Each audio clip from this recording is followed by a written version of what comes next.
Sad scene আছে, ওগুলো দেখে আমি নিজেও কেঁদেছি। আমি তো বিয়ে করে ফেলেছি আমার সিনেমাকে। 5টার পরেও জানিয়ে দিতে পারি যে আমি বিয়ে করছি কবে। অনেক বড় স্বপ্ন ছিল, যখন ইন্ডাস্ট্রিতে পা রেখেছি তখন থেকেই স্বপ্ন ছিল যে বড় পর্দায় নিজেকে দেখবো। সেটা আজকে সেই স্বপ্নটা আমার পূরণ হয়েছে। খুবই ভালো লাগছে, অনেক বেশি এক্সাইটমেন্ট কাজ করছিল নিজের মধ্যে। ইভেন এমন হয়েছে যে আমার এই মুভিতে কিছু স্যাড সিন আছে, ওগুলো দেখে আমি নিজেও কেঁদেছি।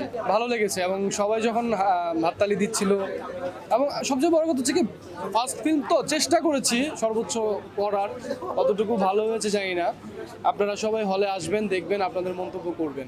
আচ্ছা, পরবর্তীতে আমার যে প্ল্যানিং সেটা হচ্ছে আমি আরেকটা মুভিতে সাইনিং করেছি, নতুন একটা মুভিতে সাইনিং করেছি। ওটা আমি আসলে ধুমধাম করে একটু ঘোষণা করতে চাচ্ছি, সবাই যেন জানে যে আমার ছবি শেষ হোক। আমি কিন্তু বেসিক্যালি আমার মধ্যবিত্ত রিলিজের আগেই আমি সাইনিং করেছি, এমন না যে আমার মধ্যবিত্ত দেখে আমার কাজ দেখে আমাকে নিয়েছে।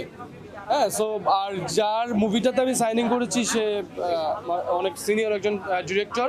ওনার পারমিশন আমি পাইনি, তাই আমি নামটা বলতে পারছি না। তবে আমরা একটা শুটিং করার পর আমরা সেটা প্রকাশ্যে নিয়ে আসবো। আর প্ল্যানিং তো আছে হচ্ছে মৃত্যু 19 নিয়ে। আমাদের জানুয়ারিতে মৃত্যু 19-এর একটা শ্যুট হবে ইনশাল্লাহ। আমরা অলরেডি প্ল্যানিংয়ে আছি, কারণ অনেক বেশি উৎসাহ বেড়ে গেছে এই ছবি দেখার পর। দর্শকের গ্রহণত্ব দেখার পর মনে হলো যে না, মৃত্যু 19টা মনে হয় দ্রুতই শুরু করে দিতে হবে। হ্যাঁ, আমি সন্তুষ্ট, আলহামদুলিল্লাহ। আমি আসলেই সন্তুষ্ট, কারণ আমি প্রথম সিনেমা, এটা তো আসলে আরও গত 1 বছর আগ থেকে কাজ চলছিল, তখন আমি অ্যাক্টিং করেছিলাম এই মুভিতে। সো আজকে মনে হচ্ছিল যে আল্লাহ জানে আমি কী করেছি, বাট দেখার পরে ভালো লাগলো যে না, খুব যে খারাপ করেছি তা না। এবং যেহেতু গল্পটা স্ট্রং আর ফ্রেমিংটা অনেক ভালো ছিল, আমি আমার ছবি বলে বলছি না, আমাদের সিনেমার যে ফ্রেমিং সেটা হচ্ছে মধ্যবিত্ত সিনেমার ফ্রেমিং, যেটা একদম সিনেম্যাটিক ফ্রেমিং ছিল। নাটক টাইপসের যেরকম ফ্রেম হয় তেমনটা কিন্তু ছিল না। তো সেই দিকটাই না দেখে ভালো লাগবে, সবার চোখে শান্তি লাগবে। আর কেমন ছিল গল্পটা, কেমন ছিল মধ্যবিত্ত সিনেমাটা, সেটা দেখতে হলে আপনারা আসুন হলে। এবং আমাদের সিঙ্গেল স্ক্রিনে, বাই দ্য ওয়ে, আমাদের সিঙ্গেল স্ক্রিনে কিন্তু অনেক ভালো রেসপন্স পাচ্ছি, যেমন ময়মনসিংহে কিন্তু হাউসফুল গিয়েছে। সো আশা করি ভালো কিছু হবে। আপনি জানেন না কিছু? আপনার মুখে শুনতে চাই। আমি তো বিয়ে করে ফেলেছি।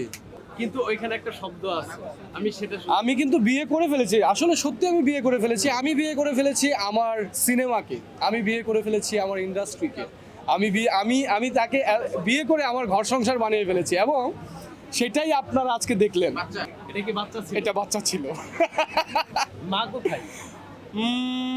মা তো হলে, সিনেমার পর্দায়, কিন্তু তারপরও একটা মা আছে। সিনেমাই কিন্তু মা, ঠিক আছে? সিনেমা মানে সিনেমার পরে কিন্তু মা, এটা দেখছেন? বাই দ্য ওয়ে, আসলে বিষয়টা ছিল যেটা আমাকে প্রশ্ন করা হয়েছিল, বিয়ে কবে করছেন? তো আমি বলেছি যে আমার মোটামুটি 10টা সিনেমা রিলিজ হলেই আমি বিয়েটা করে ফেলবো, ঠিক আছে, ধুমধাম করে জানিয়ে। সেটাই যেন হয় না, হতে পারে এমনও হতে পারে যে 5টার পরেও জানিয়ে দিতে পারি যে আমি বিয়ে করছি কবে। এমনও হতে পারে 10টার পরেই, মানে 10টা হচ্ছে লাস্ট, 10টা হলে সত্যি সত্যি জানিয়ে দিব, বেশি লেট করবো না। এখন হতেও পারে, আমাদের দেশে কি না হচ্ছে, তাই না? এটা তো খুবই সিম্পল একটা ব্যাপার। এমন হলে